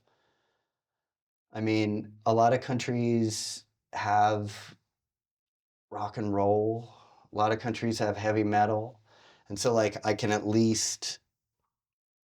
people can at least like look at me and be like, okay, like this guy likes Metallica. yeah, exactly. Or like whatever, and like so they kind of like understand culturally where I'm coming from. Yeah. But then like coming to places and you're just like, these people don't even know what like Black Sabbath or AC/DC is. And it's like, whatever, like that's what brought me into music, but like maybe not exactly where I am now, but like, at least it's like a reference point. Mm-hmm. And so then it's just interesting to be able to try to get to know people and vibe with them and just be like, okay, like there's more depth to like who I am than just being a Westerner. And like, I'm learning about like you and your culture and like being accepted and, just getting to vibe it out with people. I got to go to the beginning of my trip. I got to go to this Blank Slate hardcore festival in Hong Kong, where my friends Banana is the Bastard from the Philippines were playing, and like that was fucking sweet. Like Asia's fucking popping off. Like Asia's like a lot of Asia's even got like a noise scene now. I mean, Sure. not just like Indonesia, but like there's stuff going on in Thailand and the Yeah. Philippines. Like there was that. In China, I played in Beijing last year Cool. at the UFO space, friend Ryan's venue, and then there's a Torturing Nurse and like Yeah. Junkie Chaos Yeah. in Shanghai who are like totally killing it. Yeah. Like all the stuff, like what they did, like All My Noisy Friends festival, and there was that Negative Frequencies Over Siam thing that happened, and like all the photos and stuff from that just seemed like totally fucking killer. Like, and like people are going off hard, like like there's a lot of table noise and stuff, and I want to take credit for inventing the term table noise. I've been saying that for a long time. It's like Ronnie James Dio, R.I.P. was credited himself as making up this.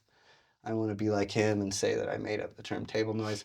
But like, there's like, but they're playing table noise and shit, but they're like flipping the fuck out and screaming and their fucking heads off and like falling down and shit. And I'm just like, yes, because I need something to watch. Like, it's like if people, if they don't do anything that I can like watch, I'm just gonna go outside and see what the people that smoke cigarettes are talking about. You know what I mean? Like I don't have that long of an extension, and it's not just noise. It's like fucking punk too. Like I mean, 4 dudes wearing black shirts with white print, like fucking not moving. Like it's like okay, like I can't take that for too long either. I'm like jaded. Yeah, sure. Like, I'm like, great, nobody's like peeing. Like, why am I here? You know, like, nobody's cutting themselves. Like, God, like, what's on my phone? Yeah. Like, no, I don't know. Do you ever feel like those tropes of performance art could become also like too predictable or blasé for you? Like, I mean, I think like I do feel like there are certain things like drinking your own pee or like shitting or like kind of some things that like a lot of different performance art. It's like what did you call it? You said not pie train bands. Like there's kind of also a genre of bands or performance art much more rare than just the 4-piece rock band or the table noise. But like there's like a certain that's like a certain genre in and of itself in some way. Could that ever be like to you like, all right, I've seen enough of this?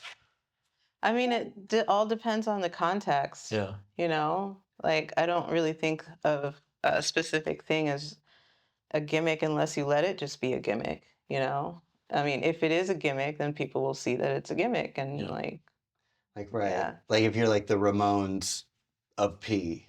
Yeah. Like, yeah, I mean, I don't know. I was actually thinking about that the other day, but like, I mean, if it was like, oh, tonight I can go see fucking Costas, and tomorrow I can go see Mom, and like the next day I could go see like, man, I can't say her name right because it's Italian, but Alessandra Zerbadi, or however you say her name, she cuts herself all up. She's amazing.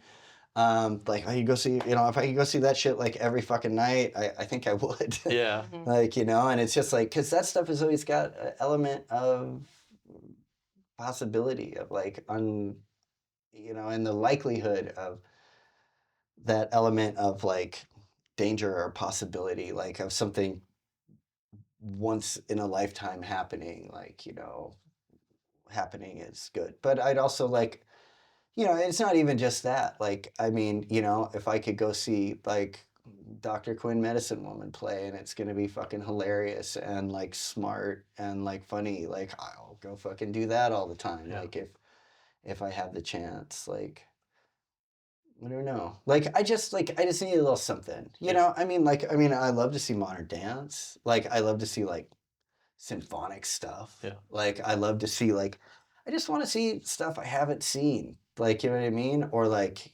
whatever. Or like go see anything that Crux is gonna do. Like I'll go see that any day.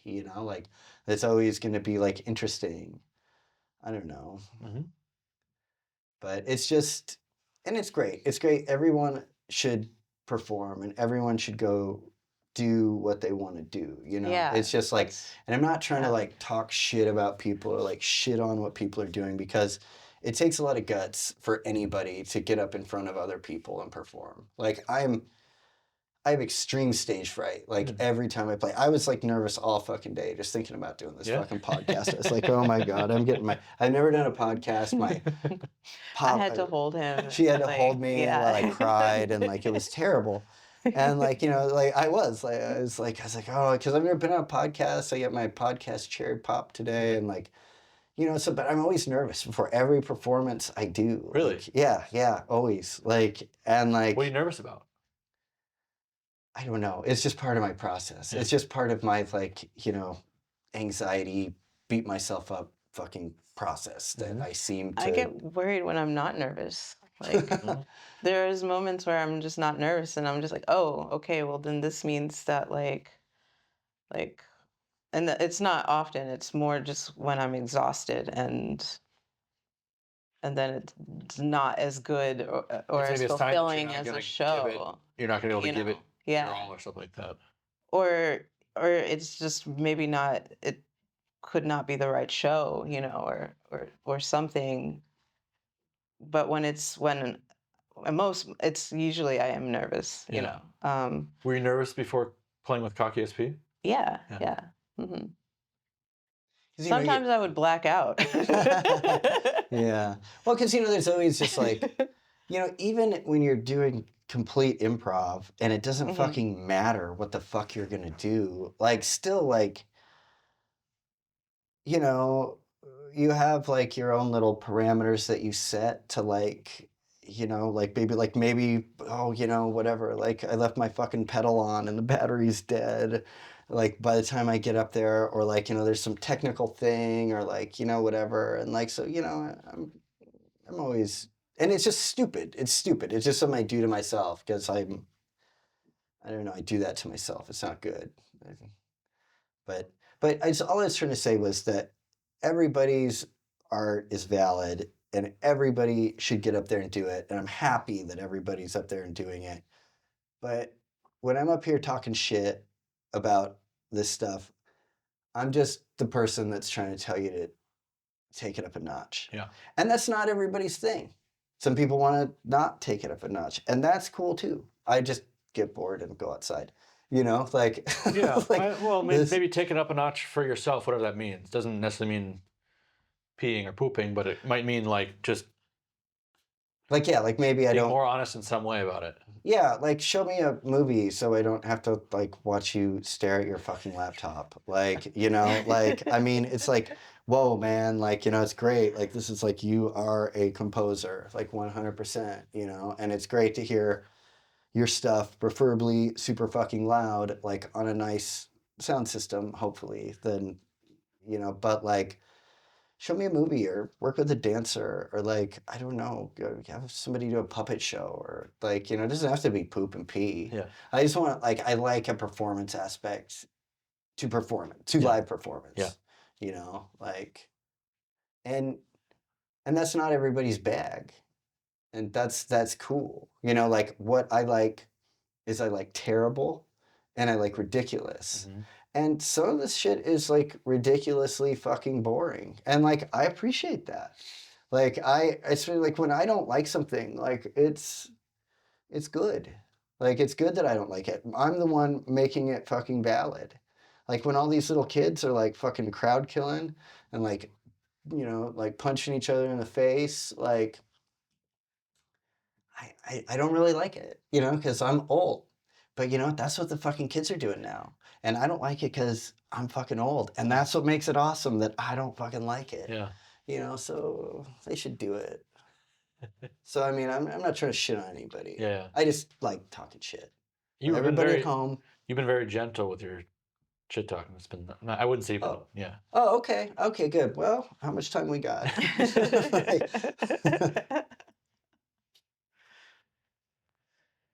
I like to ask my guests a question at the end that I'll modify it a little bit because I don't get the sense you guys love listening to just straight noise records and like geeking out like that. But what are each of your top 5 records of all time? Oh my God.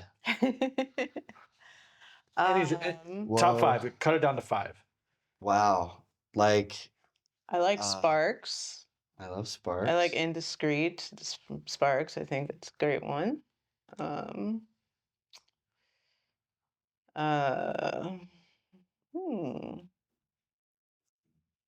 This is a toughie because, yeah, I like a lot of shit. I'm definitely not like a ranker. Like I'm definitely not like I don't think like that. Like I'm not either. But the reason I like to ask this question is because I like to just know what comes to people in this moment. So let's let Paige go first, and then we'll go to you. I like John Frusciante's Heroin album. I love that one. Like, I think it's amazing. Some people can't fucking stand it. I judge people based on whether they like it or not.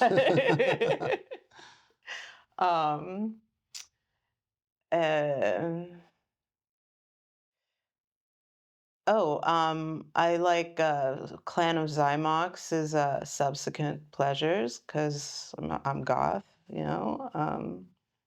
what's that, 3? Fuck. The pressure of 2 more. Dead Can Dance because I'm goth. I like goth like shit. I like goth. I'm goth. I like being depressed. Yeah. So yeah, anything goth really. Goth. That's why Paige hangs out goth. with me. She likes being bummed out. I play a cello, like sad person. Yeah. And I don't know. Fifth one, metal urbane. I enjoy that French punk. There's something about that I just really like. I've always listened to that album my whole life. So yeah. Cool. Thank you. I think I shift gears a lot. And really, like, I've been traveling for like 4 months, so I haven't really been listening to a lot of music. Um, I got turned on to a cool Czech band recently, Plastic People of the Universe, that I thought was really good. Um, I'm like, what the fuck would, like, yeah, what's my favorite? Like, I mean, it changes. Like, I think before I left on this trip, I was probably mainly listening to Latin music. Um, like, that was where I've been vibing. Like, I've been listening to a lot of cumbia and like maybe chicha music, like Peruvian music from like whatever the 60s and 70s. And like, I've been enjoying doing all this traveling because I find out about a lot of bands from different countries that I wouldn't have known about and Yeah. get to see bands like, I don't know, like I just found out that like a bunch of ABBA songs are recorded in Spanish. So, Really? I was listening to that. Like, I By was listening to a ABBA? bunch. Yeah, by ABBA. Oh. Yeah, it's amazing. And like, I was listening to some Shakira Yeah. and some. Yeah, I don't know. What the fuck do I listen to? Like, Two more and I'll let you off the hook.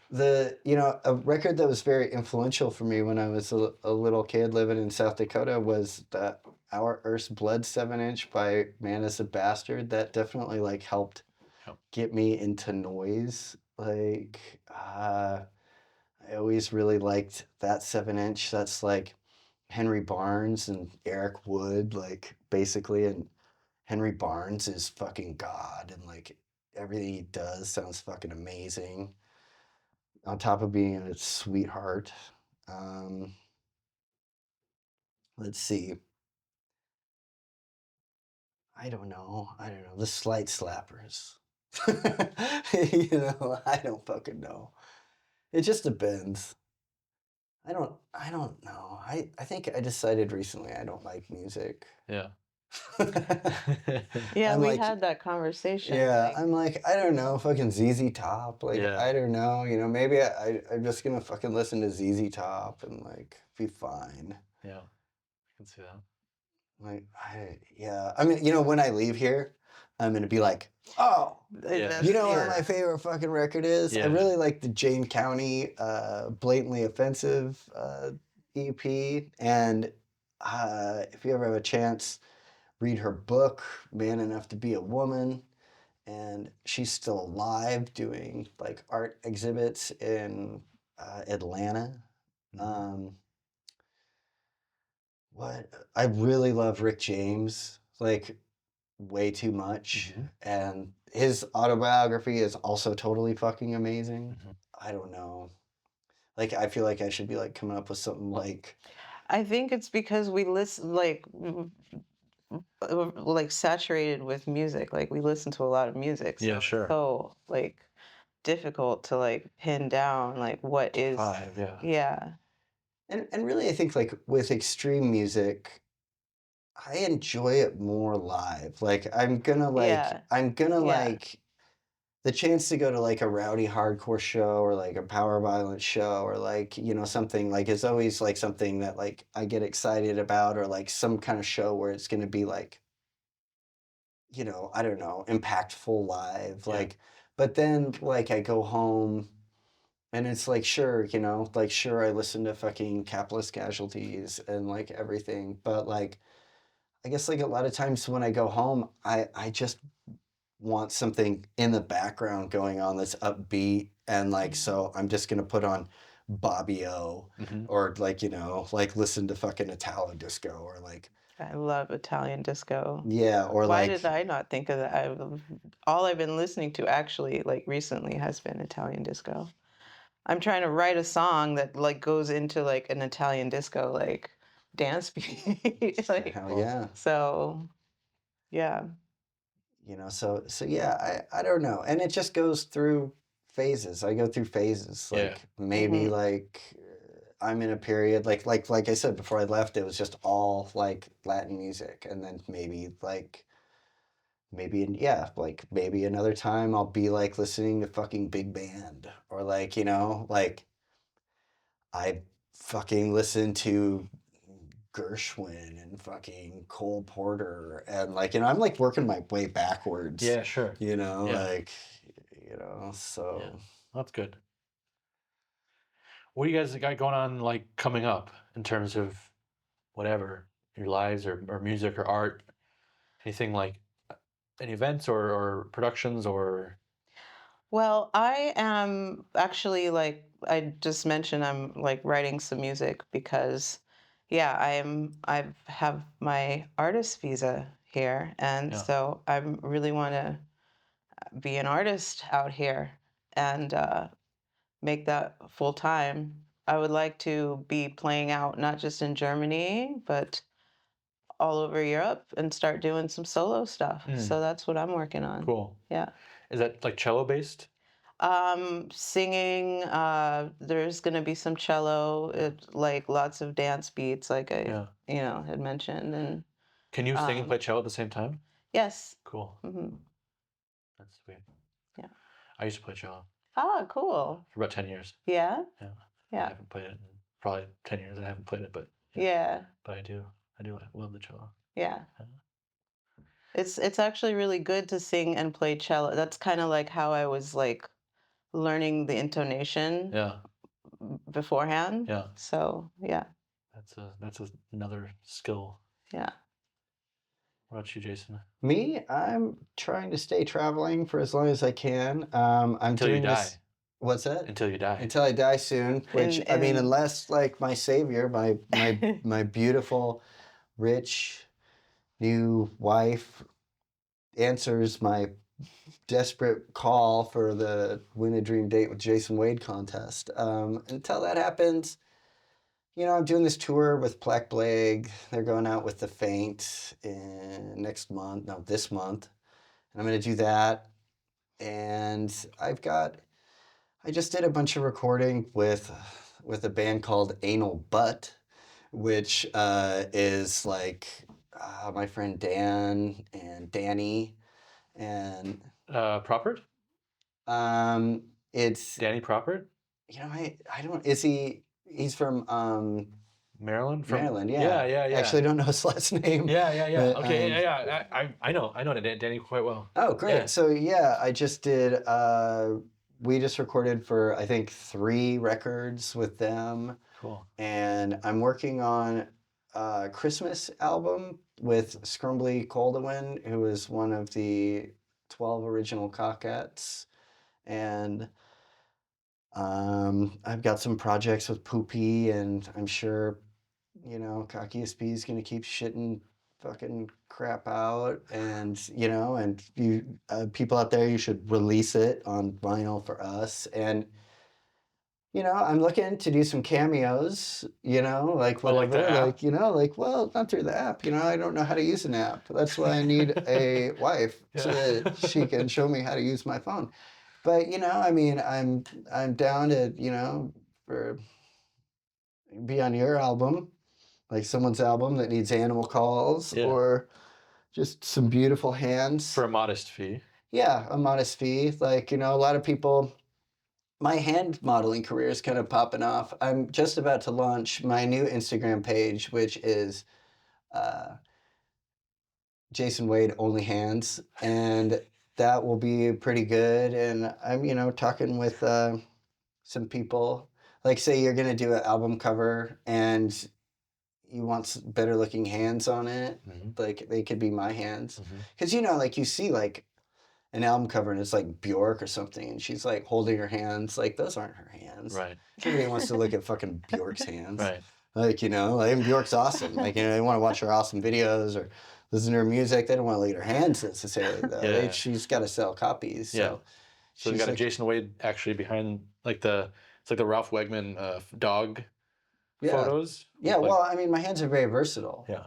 Like, some people have said that, like, I have the hands of, like, a saint, like a baby saint. Like, I could be like a young cherub. It could be my hands, or I could have some kind of, like, rough and tumble hands, like Danny Trejo, like, very versatile. Like, I could do whatever. All right. And I'm sure I have some other stuff that I'm just not thinking of. But I should probably put my Instagram out there if people want to know. I have a pseudonym, or Reverend Mother Flash. It's just that, at Reverend Mother Flash. Cool. Yeah. Yeah, we'll throw it up there. Yeah. And if you want to, give money to Paige, you can what's actually just I give it have to a me. Venmo as well. Like, you can just give it to me, 'cause, And he'll totally pass it along to me. Oh Like, yeah, we don't have to tell her, but I'm totally fine to take money or whatever your It's records. at Rev Mo Flash. Yeah, I'm really looking. Venmo. Yeah, I'm looking for those Jane County records. Like, I can't find them in the U.S. If you have them, I would like them. I don't know. So, I'm sure soon I'll be like doing something else that's really stupid. I don't know. Well, we'll keep an eye out. Thank you guys for coming by. Yeah, thanks for having Oscar. us. Good to see you here, and from Good such to a be far here. away, and good to know that you're over in Berlin. Just Yeah. just a stone's throw away. So Yeah, I'm trying to get out of the U.S. So, if one of these people that are interested in the Win a Dream Date with Jason Wade contest live in a different country, like, that could be fucking great. yeah, Like, that could be great. I could, hopefully it's not too cold, but, like, whatever. Like, you're from Minnesota. You know how to do that, well, I'm from South Dakota, right? But I But I mean, you've toughed out you've 10 years of Minnesota winters. yeah. So So- you could do it again if necessary. Yeah, so there you go. All right. Dream big, people.